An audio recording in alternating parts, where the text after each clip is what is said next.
What's up everyone, my name is Andre Verevko, and today I'm going to be showing you how to do a cool cinemagraph effect. It will pretty much look like this.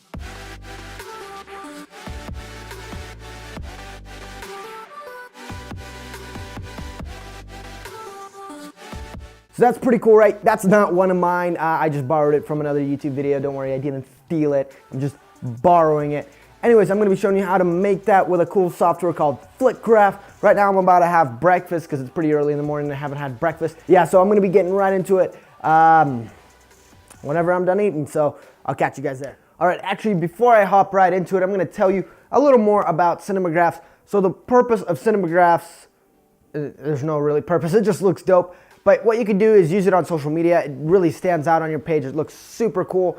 And also, it looks awesome on Facebook advertising if you're doing that kind of stuff for your business. So that's what I'm actually going to be doing. I am getting a new camera. It's on the way, but I felt like shooting on this camera one last time before I get rid of it. But pretty much all you're going to need is tripod, and I have a light on top of my camera. You see if I block it out, the lighting is terrible in this apartment. It's just terrible in this apartment. So I really recommend having a light if you have terrible lighting. If you have good natural lighting, always try to go with the natural lighting. You are always going to need a tripod for a cinemagraph, unless you could stabilize your camera somewhere where you could keep it on one image. I keep looking over there. And you don't really need a microphone. I have a microphone with the cord that looks like I just lifted my dong. But I have a cord that goes down all the way there. My polo pajama pants, you know, always styling. But anyways, yeah, so what I'm going to be doing is pouring this healthy juice stuff into the cup, and hopefully that'll look okay. I have no idea what other stuff I could do inside. It's snowing outside, and I don't really feel like going outside by myself with a camera. If also on your camera, I recommend having a viewfinder on the side. That's where my eyes keep going. It makes it really easy to do it by yourself, because then you could see if you're in frame and help yourself get in focus, which I highly recommend having a camera remote as well for that, because that way if you have a good autofocus on your camera, which this camera does not, I'm getting a camera with really good autofocus, the SL2. If you do not have that, it's going to be way harder. You're probably going to have to do a lot of trial and error, like taking a test video and going back and forth, or just having a second person. I hate doing the going back and forth stuff. I have a Nikon camera that doesn't have a pop-out viewfinder, which kind of sucks because that camera does shoot super amazing video, but just I can't use it for the shit that I want to use it for. So anyways, I'm going to go ahead, start shooting it right now, and then I'll show you how to do it in the computer. All right, so I'm kind of going to go through the setup of how you kind of want to do this. I'm kind of over here. Oh, look, I'm in focus for once for this dumbass camera. Anyways, I got my target bag. I'm going to move that. But pretty much what you're going to want to do, I'm going to show you, okay? No, I'm being stupid. So get your stuff set up, what you're going to be holding. I'm going to be holding it like this. The cup, preferably, it's going to be right here. Yep, that's going to work. Cool. I'm going to have it right here. So what you're going to want to do is you're going to want to focus in on the glass. I'm going to center it a little more. You're going to want to focus in on the glass through the camera. And I'll show you how I do that manually if you don't have a good autofocus. So what you want to do is you want to manually take it, zoom in on it a bit. I'm not going to pan it down just so I don't screw it up. You want to set it to manual focus because you don't really want on Cinemagraphs the focus to change in the middle of it, because that'll screw up the process. So if you do have autofocus, you could switch it to manual focus after adjusting with autofocus. But manual focus ensures that your camera doesn't switch stuff up on its own. And let's see if that's gonna look good. See, let's just do a practice run. Okay, yeah, it's like pinkish red. It's gonna stand out really good against the hoodie. So I recommend, like, for practice runs, just try crap out like this. This is probably like the simplest way to do this. I just have no other ideas what to do. I mean, I've seen other YouTubers do the thing with the ring, but like, I don't really want to copy them. Plus my camera focus isn't that good. So anyways, I'm gonna shoot it right now, and you're gonna see what the results are, and then I'm gonna get into my computer and what I do. Anyways, yeah.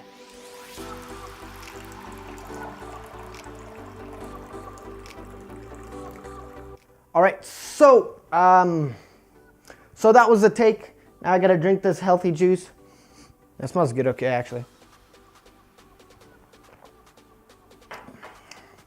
Okay, I don't really like that, but anyways, one key pointer also I forgot to mention a little bit before I started shooting is that you want to try to keep the factors that you're thinking about keeping still. Like what I'm trying to do is just keep the stream going, and my hand is standing completely still. So you want to try to keep it as still as possible. That's why I put it also from a high angle. It's going to be easier to have a long stream. What would look better is if that thing was almost empty actually, and I was able to actually have it like this, but I was only having it at an angle. But this is just for test purposes and Instagram. So anyway, so I'm going to get right into my cool setup. I got my nice whiteboards, everything. I was supposed to use the whiteboard to plan this video out, but I didn't, so that's why I'm kind of everywhere, which I know for next time I'm going to use it. But yeah, so I'm going to show you how to do it in the computer, and I'll be switching over there right now. All right, what's up? So I'm in my computer now, and right before we even hop into FlipGraph, I want to mention one more thing, is you're probably going to want to have a file converter ready to go for this if your camera shoots in MOV, because FlipGraph and a lot of other softwares also prefer MP4. Plus I like it because it's a little bit of a higher quality in my opinion. I don't know, there's not that much of a difference, but I think MP4 is a little bit of a better quality. But the thing that kind of sucks though is if I could find a downloadable free file converter, a video file converter, I will link it in the description, or I'll find the cheapest one possible for you guys to use. Alright, so I found a file converter. It is only $15, which I think is completely worth the time, at least for me, because I'm going to be doing this pretty often. So it's honestly going to save a lot of time for me, and I think it's worth the $15. I just said that twice! But anyways, the link is going to be down below. It's by the same person that made the graph software, so it better be really well compatible together, which it should be. It's same person. Alright, so just a quick overview. To upload the file, you pretty much go click here, browse. Look at all my ugly ass faces and bullshit. But anyways, so you go to browse, take the MP4 MOV file, you throw it in, you hit browse, and then where you want to save it, I have my FlipGraph folder right there, just for this video purposes. And you want to make sure you click up here to MP4.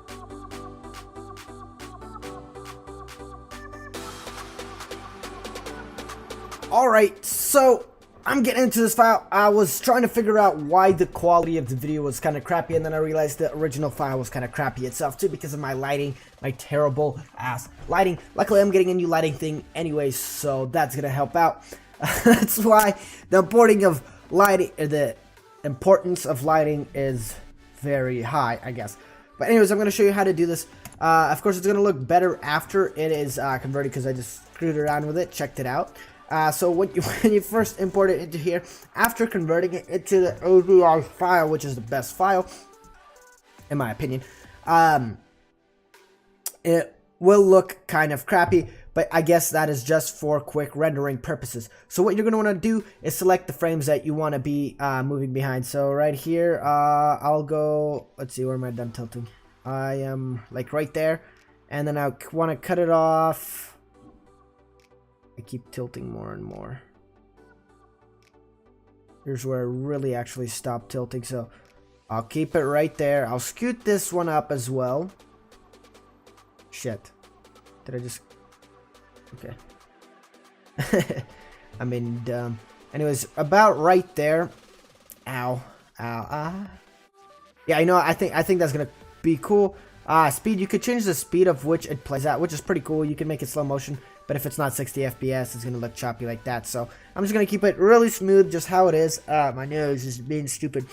But of course, if you're using this on social media or anywhere, you're probably going to be using this full screen. So the quality of it is not going to be that important. I just realized that. And so the next thing, after you click that button, you're going to want to choose the still frame somewhere in between this. So I'm going to go like literally try to go halfway in there. Lock it in.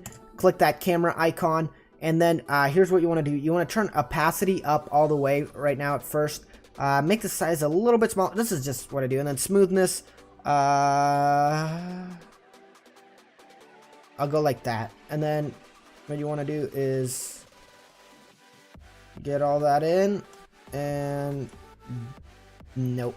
Okay, I guess I'm going to do the whole glass rising. Alright, you know what? I guess that looks kind of cool with it going like that. I didn't really want to do it like that, but I guess with pouring a glass, there's no other choice you have.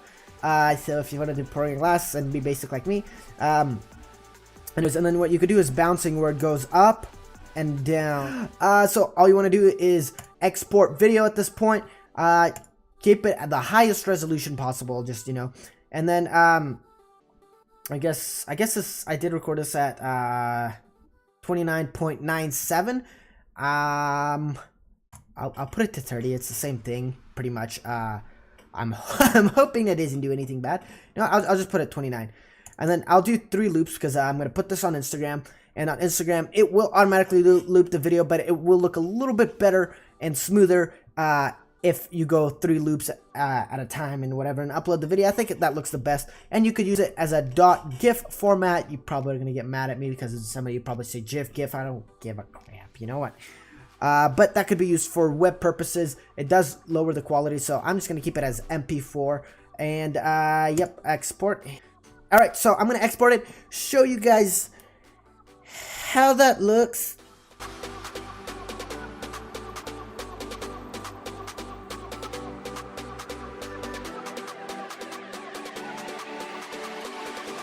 Hopefully this video helped you out. Please let me know if you're going to be using this, and I would love to see your cool stuff. So if you do upload on Instagram, please tag me because that'd be cool.